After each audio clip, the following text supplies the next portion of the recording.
ஒரு குரு தான் இறக்குற தருவாயில் ஒரு கனவு காண்றாரு.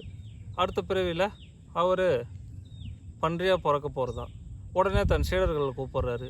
எனக்கு நான் அடுத்த பிறவியில் பன்றியாக பிறக்க போகிறேன், எப்படியாவது என்னை கொன்னுடுங்க, அது அசிங்கமாக இருக்குது எனக்கு அப்படின்னு சொல்கிறாரு. அந்த உயிர் அசிங்கம், இந்த உயிர் உயர்ந்ததுன்ட்டு மனித மனம்தான் நினைக்குது. ஆனால் ஆன்மீகம் என்ன சொல்லுதுன்னா, எல்லா உயிருமே தன்னோட பாகமாக பார்க்கறது தான் ஆன்மீகம். எல்லாமே ஒரே உயிர் தான். இந்த ஆத்திகம், நாத்திகம், ஆன்மீகம் இது மூணுத்துக்கும் வேறுபாடு இருக்குது.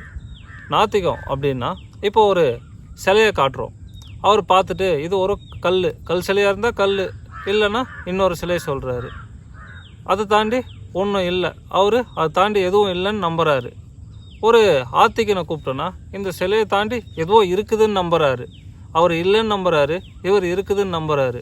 ரெண்டு பேருக்கும் பெரிய வித்தியாசம் இல்லை. ஆன்மீகம்னா அடுத்து என்ன இருக்குன்னு தேடுறது நோக்கி நகர்ற நேரம் இது. அதை தவிர்த்து இதுக்குள்ளேயே சிக்கிக்க வேணாம். அவர் என்ன சொன்னார், இவர் என்ன சொன்னார் விட்டுட்டு இவர் என்ன சொல்கிறாரு, இப்போது இதை கவனிக்கிறது தானே ஆன்மீகம். இதுக்குள்ளே நம்ம போகணும். இந்த ஆசை, பயம் இது ரெண்டும் ஒரு சின்ன குழந்தைக்கு, ஒரு சின்ன வயசில் ஒரு 10 வயசுக்குள்ளே இருக்கிற குழந்தைங்களுக்கு இது சொல்லி நம்ம கொண்டு வந்தோம்னா அவங்க ஒரு விதமாக வளருவாங்க. ஒரு 15 வயசுக்கு மேலே வந்துட்டா அவங்கள விழிப்புணர்வு நோக்கி நகர்த்தணும். அவங்கள ஆசை பயம்னு சொன்னோம்னா அவங்க ரொம்ப வெறுத்து போயிடுவாங்க. இதுக்குள்ளே கொண்டு போகக்கூடாது, ஏமாற்றக்கூடாது. பெரும்பாலான மதங்கள் இதையே பண்ணுறாங்க.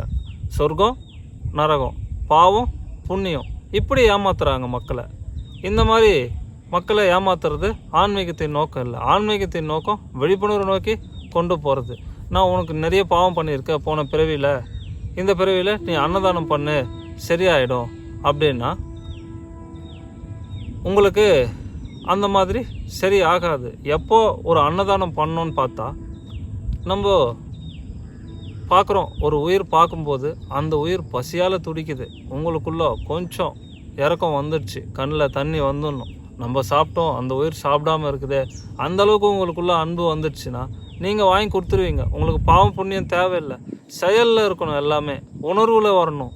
இது மனதளவில் பாவம் புண்ணியம் மனதளவில் பார்க்குறது ஆன்மீகம் இல்லை, உயிரில் வரணும். இது பாவ புண்ணியம் பார்க்க மாட்டேன், நீ அப்படி தான் பார்ப்ப. உங்களுக்கு பாவம்னா என்னன்னு தெரியாது, புண்ணியம்னா என்னன்னு தெரியாது. அது தெரிய தேவையில்லை. நீங்கள் எது தேவையோ அதை செய்வீங்க. இதுதான் ஆன்மீகம். இந்த நோக்கத்தில் நம்ம வளரணும். அதை தவிர்த்து மதங்கள் பின்னாடி சிக்கக்கூடாது. மனிதர்கள் எல்லாம் மனதின் பின்னாடி சிக்கிறதும் மதம் பின்னாடி சிக்கிறதும் ஒன்று தான். இதில் ரொம்ப கவனமாக இருக்கணும். ஒரு குரு தான் இறக்குற தருவாயில் ஒரு கனவு காண்றாரு. அடுத்த பிறவியில் அவர் பன்றியாக பிறக்க போகிறதா. உடனே தன் சீடர்களை கூப்பிட்றாரு. எனக்கு நான் அடுத்த பிறவியில் பன்றியாக பிறக்க போகிறேன், எப்படியாவது என்னை கொன்னுடுங்க, அது அசிங்கமாக இருக்குது எனக்கு அப்படின்னு சொல்கிறாரு.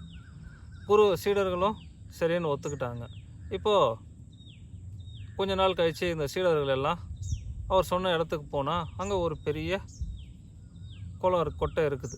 அதில் பெரிய பன்னி கூட்டமே இருக்குது. இதில் பெரிய பன்னி ஒன்று இருக்குது. இதை பார்த்தோன்னே இவர் தான் நம்ம குரு, இவர் எப்படியாவது கொன்னுன்னு போகிறாங்க.